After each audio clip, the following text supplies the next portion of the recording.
Welcome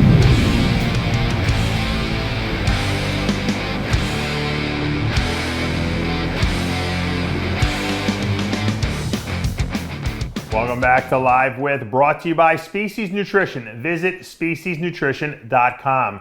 I'm Dave Palumbo, and today's guest is an oldie but goodie, Benoit LaPierre, aka BLP, a forum legend. You know, welcome to the show, first of all.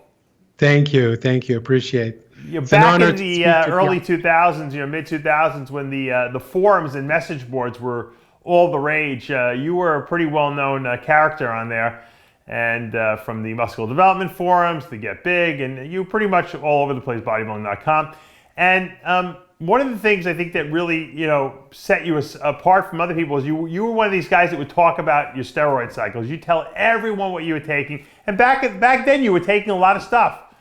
Maybe not compared to what the guys like Boston Lloyd are doing today, but back then it seemed like a lot of stuff, and you were openly talking about it. How did that whole brutal honesty, radical honesty approach come about? Yeah. Well, I was listening to your own podcast, Noble, back in the days with Romano, and I thought the honesty was very revealing. It talked to me. It had a contemporary language approach. Right. Had a childish heart with kind of found outgoingness. So I said I felt like going in forum and do the same thing. And then I realized that everyone there were under an avatar and privacy and alias, and there was a bit this kind of macho, over succeeding image. It's always easy. There's no struggle. So what I said, I went to the complete opposite of that language. I went completely honest, my full name, full cycle, full-blown honesty.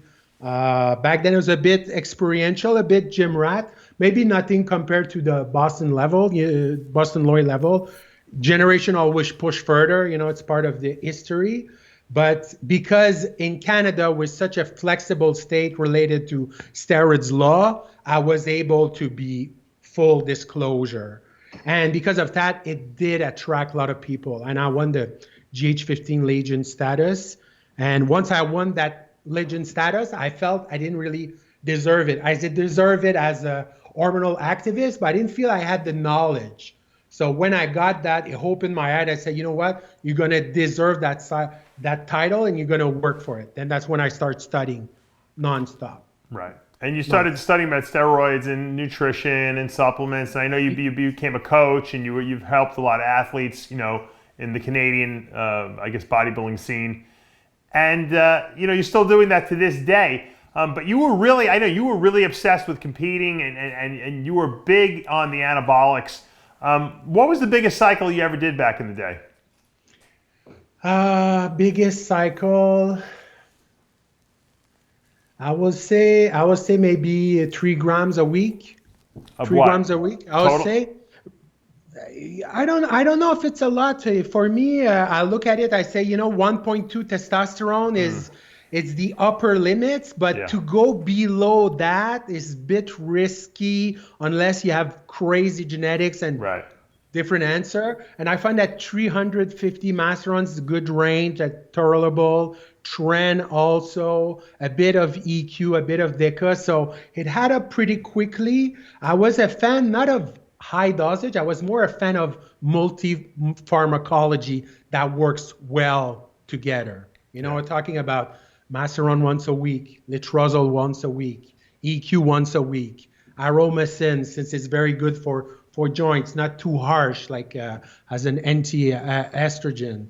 Proviron always helps cycle to work, to answer in terms of androgen receptor. Mixing peptide with MGF as the best conversion for 1GF, and growth hormone. So you have both peptide and growth hormone working together. They're not competing, both endogenous and exogenous. So they complete each other. So my theory was multi-pharmacology that works well together. What was the most growth hormone you ever used? 18 units a day. Wow. Serono, a week. In Canada, that's expensive. Yeah, I can imagine. That's a lot. Yeah, was in Canada. In US, you know. Still expensive in the US. 18 IUs. Now, how would you break that up? I did 9-9. I regret it. I wonder sometime if I had put it over a few meal, would it had be better. Personally, if I look at Norditropin, Newpin, Serrano, Newspin is the winner. Newspin is the winner. But you're looking at twice the cost. So you would take it. So you would take it. Now, what would happen after taking a shot of 9 IUs of GH? Would your blood sugar drop? Oh, no. It was pretty cool, man. It's run smoothly. When I start playing with peptide and GH for about 4 months, I sleep my life.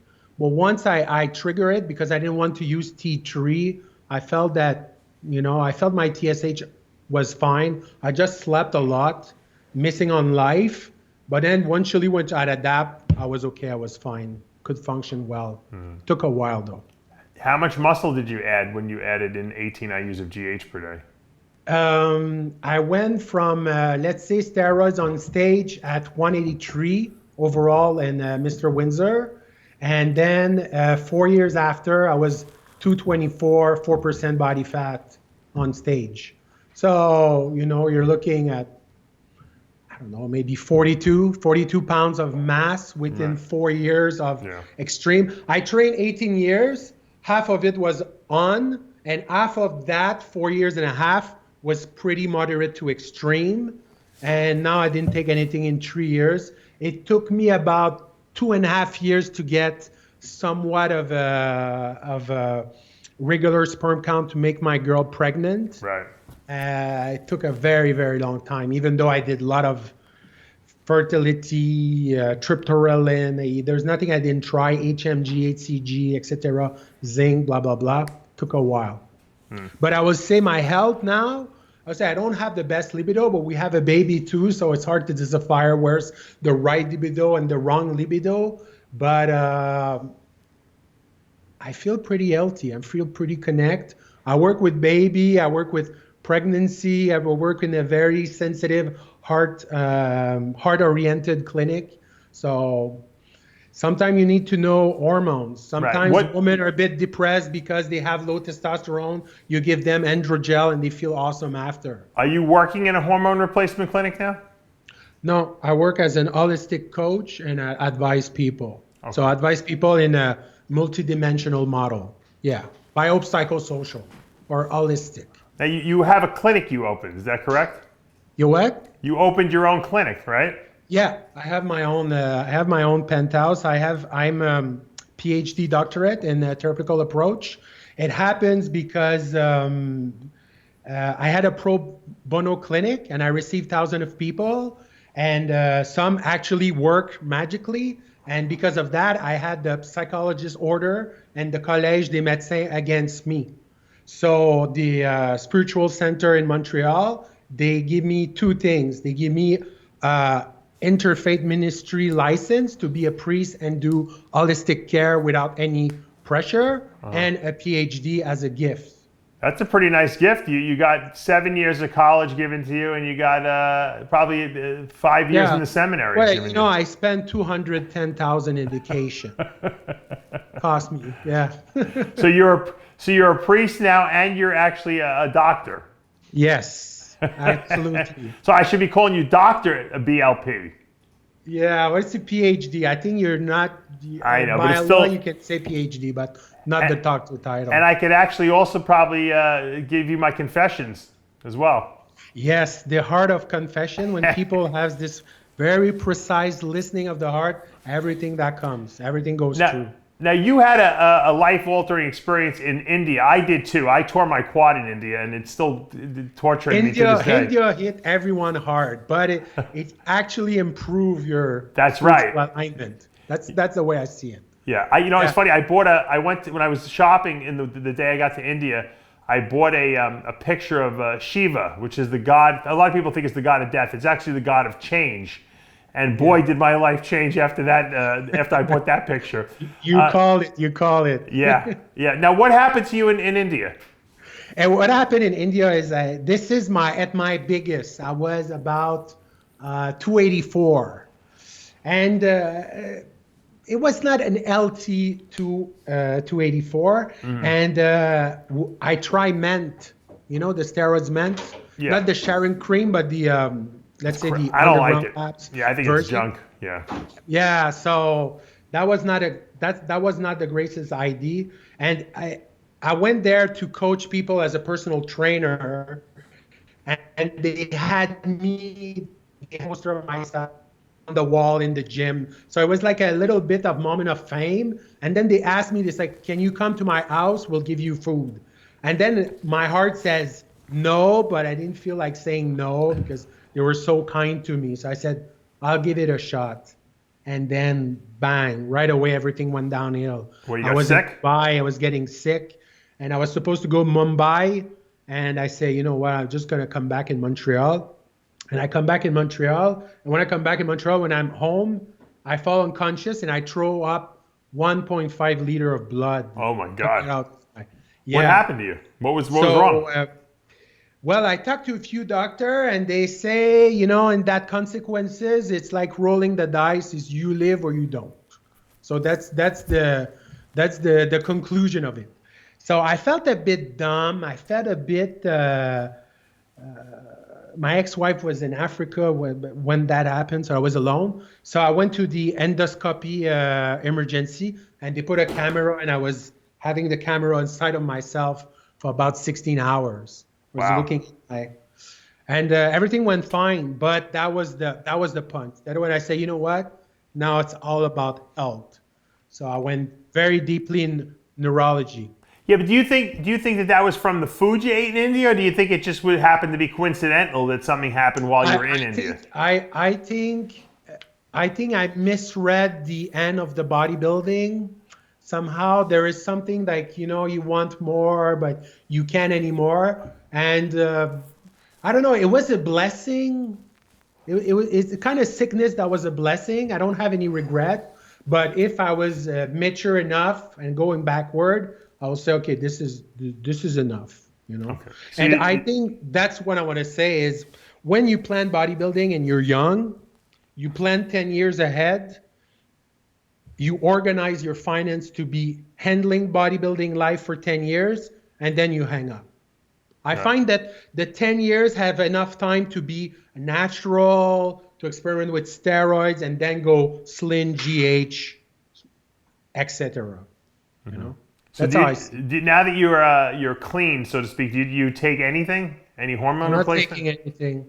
No, whatever I take, I kind of feel, I don't know, man. My mind just saying no. Maybe I'm not in the same place in the universe, but whatever I try is like, no. I try SARMs too strong. It's because I lost maybe, my inch now, my legs are about 26. I used to have 31-inch legs. So I lose 5 inch of legs. 26 is not that small compared to general public, but everything I do kind of bring back the muscle memory, and because it was not made in a symmetrical pattern, that's why it fuck up. Oh. Because my eyes were looking one side, they were not in coordination. The jaw was misaligned, which made rotation of the core. My foot was collapsing on one side, valgus side. So there was rotation. So when I was doing a lat spread, I was rotating. I couldn't figure it out why.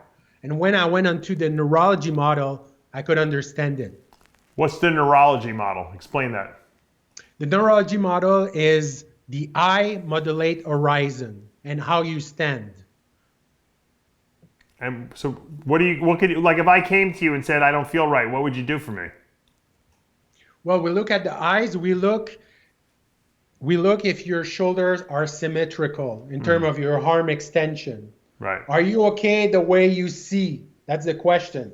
And then you do it again while you're clenching, because clenching is symmetrical. The attach of the TMJ, attach contralateral under the foot. The way you bite is the way you walk. If there's a missing tooth, the tongue will try to fill up the space and turn. You built a proper jaw with breastfeeding. The tongue pulled the milk, built a proper jaw. So in US, if you get a lot of breastfeeding, very rare. Now baby get 6 weeks and they give soft food and they bring spoon to the mouth. So the baby has to learn to eat on themselves, bring them out to their own mouth. There's autonomy that's very important and development. And her modern life kind of let that go away. Right. So how do you correct that? Higher functional orthodontics for the jaw. For the eyes, you do eye exercise that connect left and brain hemisphere together. Right. And then you go to vestibular system, because vestibular is the why you're not falling. So you have a hard time looking up, you know there's something neurology that needs nutrition, that needs inflammation. You know, if you have a hard time looking up on right side or left side, it's not the same thalamic signaling. It means difference. It's not a diagnostic, it's just a personal approach, because now kids nowadays, you don't see that big rami that much anymore. People are crooked, people are asymmetry, and they don't know why. You know, if you're parents, you put kids' shoes too young, how they can build a arch of the foot, which will hold your body for the rest of your life. And what happens when you have flat foot on a big guy? Diastasis recti, the abdominal wall open. Why does that happen? Why would that happen if you have flat feet? Because if you have flat feet, the jaw goes forward, and that pull on the esophagus and the entire body in terms of core, and it will not happen overnight. We're talking about 20, 30 years, who knows how much time. But you know, if you have a guy at 300 with 37 waist, with flat foot, walking, you know, like 20 years, eventually the abdominal wall will open. I think that's what happened to me. That's what happened to a lot of people, and people don't listen. I wear orthotics though. I've been wearing orthotics my whole life. Orthotics is often they put an angle, and the fascia follow the angle, and that comes like a nail, and that comes like a punch, and that comes like an habit. It's like an association. When you work with the brain, you have to show the education of it. And here we have insole that sign a frequency to the brain. It loops to brain floor, brain floor, brain floor, because it's a constant signal. It rebuilds the arch of the foot. And then we do reflex integration of the foot. It's not rare to see bodybuilder male physique, big upper body, tiny legs. You go under the foot, you slide under a fork, and their legs just like snap kick completely in reflex. They have they has no baby, no crawling. Parents put too much foot, so they have higher sensitive feet, which create over time sensory processing, sensory inhibition. So that's why you have to train and work out with shoes that bend the side, because you have better contralateral information. Right.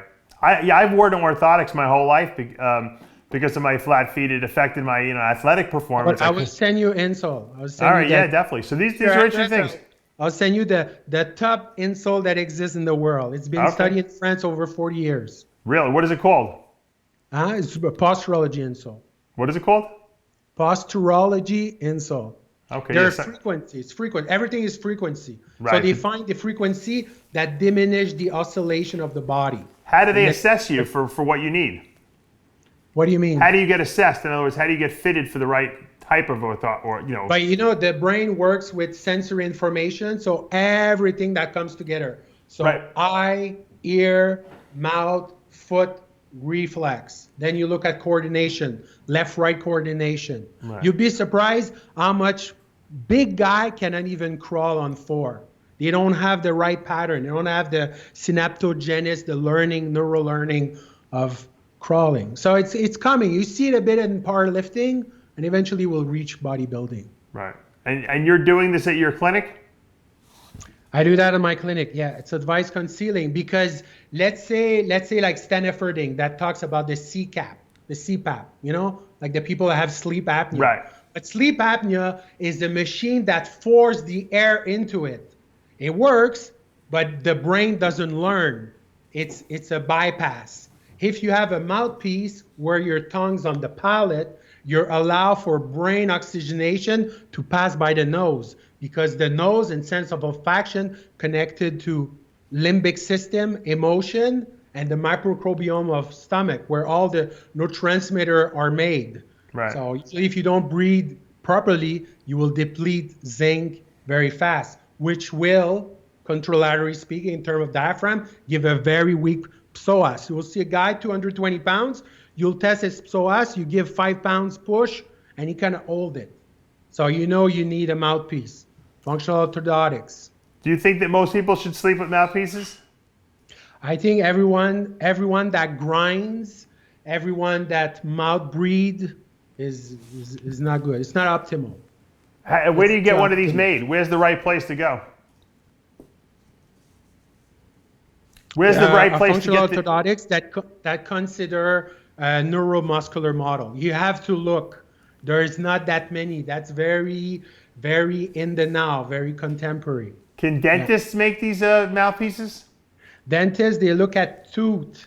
They don't look at the jaw. A bodybuilder, the most important things for a bodybuilder, it's occlusion, because the condyle space allow the occlusion.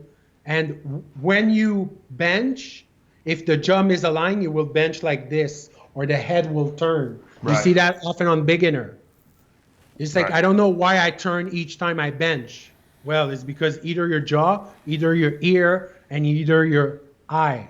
Even if you lock in the sensory process, no, you have to work with neurology. And I hope it will be a system that people will get used to it, because you only need 45-second eye exercise, 40-second vestibular exercise, work with a mouthpiece if your jaw misaligned, and work with specific insole, or at least do feet rehabilitation and stimuli under your foot, the one that are hypersensitive. Well, I think you got to give me a list of all this stuff so we can put it up so that people can get into it. This is kind of interesting that, you know, these are things that could be helping bodybuilders perform better and be healthier.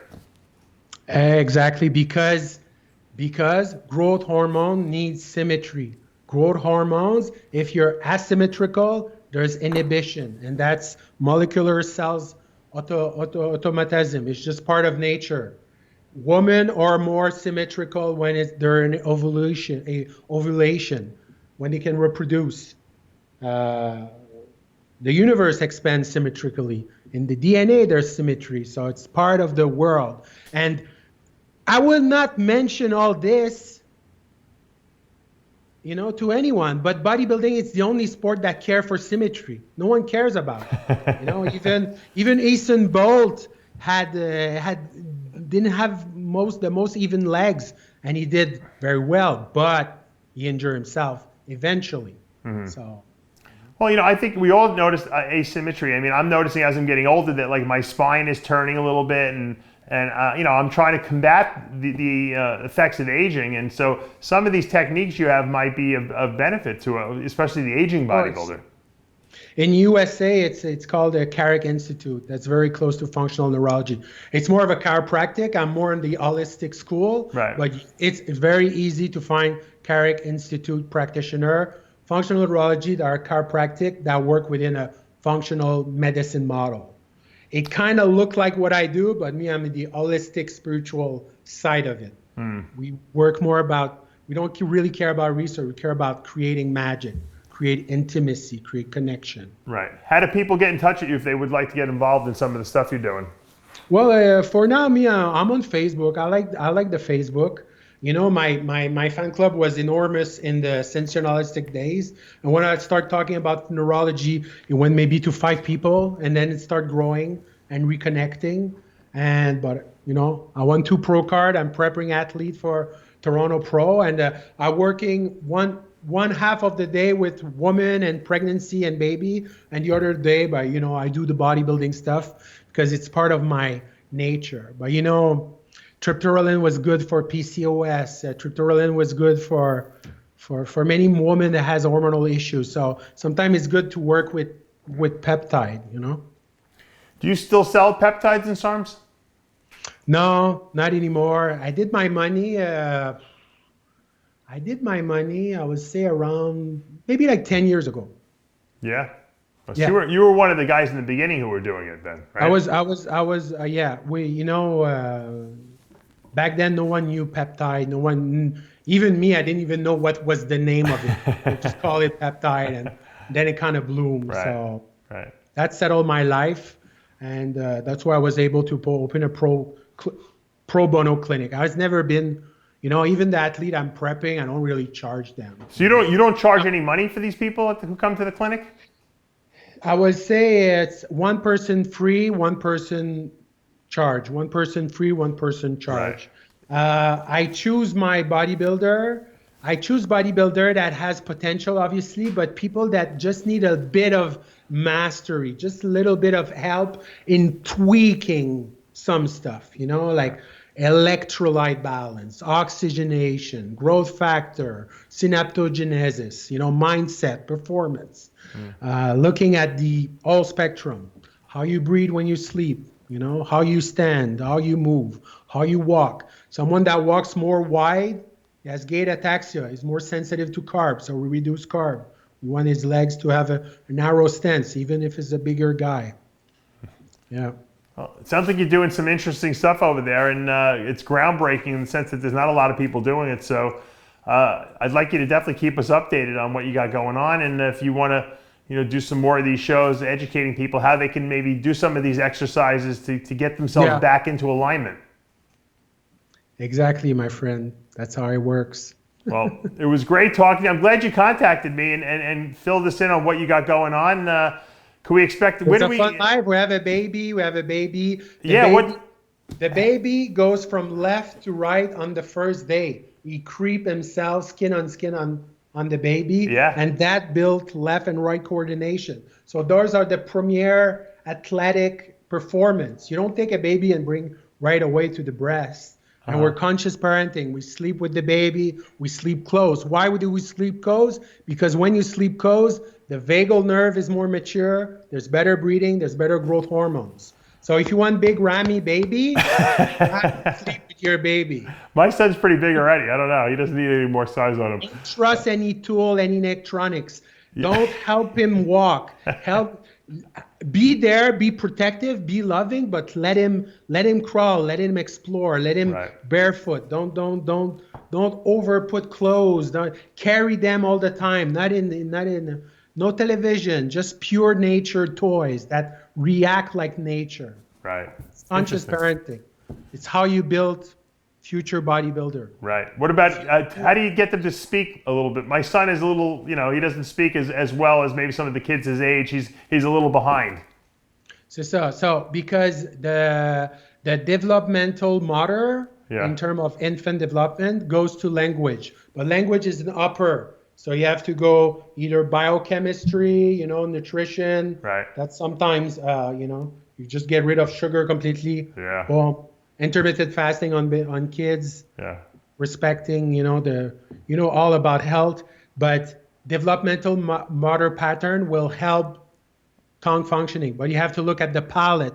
You have to look how they speak, they talk. So sometimes it's allergy, sometimes it's functional, sometimes it's motor pattern. But if you do everything, you cover it. Right. Yeah, my son likes to. We just took his pacifiers away from him. He's 2 years old. I think he liked them too much. Because the problem with pacifier is it altered the tooth structure. Right. If you put your thumb like this, either your teeth will go in or out. Right. And that will change all the cranial nerve of the face. So no pacifier. Very interesting. Well, you got some great insights. I love to hear them. I'd love to get them back more. Maybe we'll get you on some Iron Debate shows talking about some of these topics about drugs and supplements and all kinds of interesting modalities and therapies. But for now, good luck with that clinic. And like I said, if people want to get in touch with you, Facebook's the best way? Yeah, Facebook's the best way. Before we hang up, I will say mixing suspension with test undecanoate is great. Lentus for me is the best Lin because it's the king of anti-catabolism, no matter what people think of that. I think he's on my side for Lentus for sure. To mix peptide, GH, and MGF post-workout 1 hour after, that's a good idea. Letrozole once a week help fertility. Masteron once a week doesn't give any aggression. Lower estradiol, not too low. It's a very good segment. And growth hormone is repair hormone. So don't overuse it. Just do a little bit for a long time. Bodybuilding needs years, 10 years, consistency, discipline, and a very structured life. It's you're a businessman first, then you become a bodybuilder. You cannot use your own money for it. It needs something. It needs somewhat of a marketing. It needs it. Yeah, I happen to agree with pretty much everything you said. So I used Lantus, for 4 months to give my beta. I was doing an experiment, for anti-aging experiment, because my blood sugars were they weren't quite as tight as I would have liked them. I did 4 months of Lantus. I came off of it. My blood sugars are perfect now. It's like my beta cells regenerated by giving them rest. Wow. That's the new theory, Cool, man. Yeah, think about it. The beta cells have been shown to regenerate in the pancreas, the insulin-producing cells, but the only way they'll regenerate is if you give them a break. The only way to give them a break is to take an exogenous insulin. If you take an exogenous long-acting, Lantus insulin, for 3-4 months, now the beta cells have had time to repopulate themselves. Now, when they're, when you take away the Lantus and you let your body naturally, deal with your blood sugars, the body can handle it now. And I think that's something that everyone should do, maybe when they hit 40, 50 years old. Give those beta cells a break, for a 4 to 6 month period.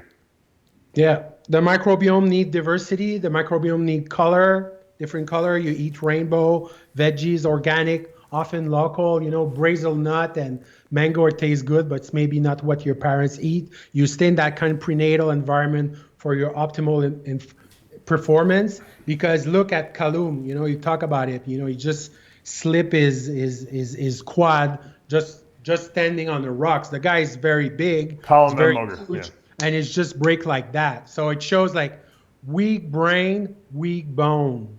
So you have to respect microbiome, to neurology, to the guts brain microbiome, to tendon homeostasis, because every organ has a circadian rhythm. Every organ has a circadian rhythm, and even joint has circadian rhythm. Look it up on PubMed. Very interesting research.